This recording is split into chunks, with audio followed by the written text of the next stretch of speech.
NEET 2026 को measurements topic में से आया हुआ ये क्वेश्चन कंट्रोवर्शियल। एनटीए ने इसका कुछ आंसर बताया है लेकिन एक्चुअल आंसर अलग आता है। तो देखते हैं एनटीए ने आंसर दिया क्या है एंड इस क्वेश्चन का आंसर आता क्या है। देखो क्वेश्चन पहले समझ लो। Each side of metal cube of mass 5.580 kg measure to be 9 centimetre means 9.0 centimetre.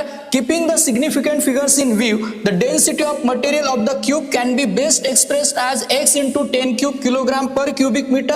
And आपको कहा है the value of x is, तो x की वैल्यू कैलकुलेट करना है। तो डेंसिटी का सिंपल फॉर्मूला है mass by volume and mass जो दिया है आपको वो है 5.580 अपॉन मास अपॉन वॉल्यूम है 9.0 सेंटीमीटर। उसको मीटर में कन्वर्ट करता हूं 10 to the power -2 मीटर। ये हो गई साइड उसका क्यूब, ये उसका क्यूब। अब ये हमें कैलकुलेशन करना है, करेक्ट आंसर फाइंड करना है। तो ये होगा 5.580 अपॉन 9 का क्यूब होता है 729 इंटू 10 to the power -3 का क्यूब 10 to the power -6। अब हमें इसका कैलकुलेशन प्रॉपरली करना है, एक्यूरेट करना है कि ऑप्शन क्लोज से। अब हम इसका कैलकुलेशन करते हैं, देखते हैं ये 9 से डिविजिबल है तो 9 8 जा 72, 9 1 जा 9, 0.9 5 जा 45, 9 6 जा 54, रिमाइंडर 1, 9 2 जा 18, 0 मतलब 0.620 अपॉन 81 10 to the power -6 ऊपर लेकर जाते हैं एंड 10 क्यूब से मल्टीप्लाई करते हैं तो 620 हो जाएगा अपॉन 81 इंटू 10 क्यूब। अब हमें 10 क्यूब के फॉर्मेट में लिखना है, x की जगह पर क्या आता है देखना है। अब 81 से आपको एक्यूरेटली डिवाइड करना होगा क्योंकि यहां पर जो क्वेश्चन मैं आपको बता रहा हूं इसके आंसर ऑप्शन क्लोज से। तो 81 से अगर आप डिवाइड करते हैं 620 को तो देखो आपको इसको टाइम तो लगने वाला ही था क्योंकि क्लोज है तो आंसर करेक्ट कैलकुलेट करना जरूरी है। तो हम 81, अब सभी ऑप्शन में 7 पॉइंट समथिंग है तो 7 से इसको मल्टीप्लाई करते मतलब 7 1 जा 7, 7 8 जा 56, सब्ट्रैक्शन करते देखते क्या आता है। 10 7 3, 11 6 5 0 मतलब 7 पॉइंट यहां पर लेते हैं 0। अब करते हैं डिवीजन 6 से मल्टीप्लाई करते हैं 81 को 6 1 जा 6, 6 8 जा 48।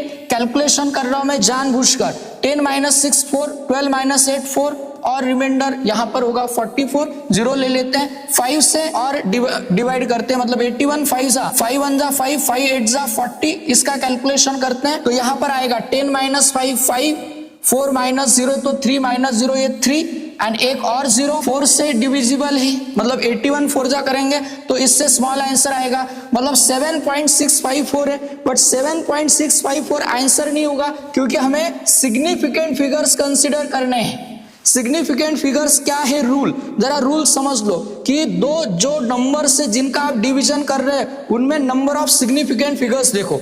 इसमें 4 सिग्निफिकेंट फिगर्स है, इसमें 2 सिग्निफिकेंट फिगर्स है। Powers of 10 are not significant figures तो हमारा आंसर 2 सिग्निफिकेंट फिगर्स तक चाहिए, सिर्फ 2 सिग्निफिकेंट फिगर्स। बट यहां पर जो नंबर है इसमें 4 सिग्निफिकेंट फिगर्स है। तो हमें क्या करना है 7.654 में 5 जो है 5 वो ड्रॉप करना है। 7.6 यहां पर लिख देता, 54 में हमें 5 ड्रॉप करना है। तो रूल क्या कहता है, if digit to be drop is exactly 5 followed by non zero digit, उसके बाद में अगर नॉन जीरो डिजिट है तो उसके पहले का डिजिट इज इंक्रीज बाय 1, वह 1 से इंक्रीज किया जाता है तो इसलिए आपका आंसर होगा 7.7। लेकिन एनटीए ने उसका आंसर की में दिया है 7.6 दिया है। हाँ और यहां एक रूल है कि अगर 7.654 अब इस 5 के बाद में अगर 0 आता है या डिजिट ही नहीं आता है, ध्यान से देखो रूल क्या है, इस 5 के बाद अगर 0 आता है या डिजिट ही नहीं आता है देन उसे राउंड ऑफ करते वक्त इस 5 के पहले ऑड है या इवन है देखा जाता है। और जब अगर 0 यहाँ डिजिट नहीं है 5 के बाद उसके पहले अगर इवन है तो वह सेम ही रहता है। तो यहां पर अगर डिजिट नहीं होता या 0 होता तब आंसर 7.6 होता, लेकिन इसके बाद में 0 नहीं है यहां पर तो इसलिए ऑड है क्या इवन है देखा नहीं जाता है, उसके पहले एक डिजिट 1 से ही इंक्रीज किया जाता है। रूल ऐसा है 5 के बाद 0 है या डिजिट नहीं, तो पहले का डिजिट इवन है तो सेम रखो, ऑड है तो इंक्रीज करो।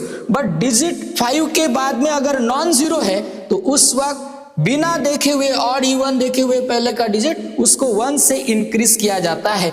और बहुत सारे लोगों का कहना है कि ये रूल जो है वह एनसीईआरटी में नहीं दिया है, ऐसा स्पेसिफिक रूल नहीं दिया है। बट एनसीईआरटी टेक्स्ट बुक में एक स्टेटमेंट पैराग्राफ में ये रूल यूज किया है। देखो यहाँ पर थोड़ा व्हाइट है, ब्लर होगा इसलिए मैंने ये यहाँ लिखा है। उसने पाई की वैल्यू दी है एंड कहा है up to this 4 significant figures, कैसे राउंड अप किया है देखो। तो 4 सिग्निफिकेंट फिगर्स मतलब 5 को यहाँ पर राउंड अप किया है। राउंड अप करते वक्त देखा है इसके बाद नॉन जीरो डिजिट है, पहले का डिजिट 1 है तो 1 इंक्रीज करके 2 लिखा है और उसको और राउंड अप करने के बाद अप टू 3 सिग्निफिकेंट फिगर्स और 3 डिजिट्स। देखो लेस देन 5 है तो पहले डिजिट एज इट इज रखे। ये यहाँ पर आपको न्यू एनसीईआरटी टेक्स्ट बुक में देखने के लिए मिलेगा।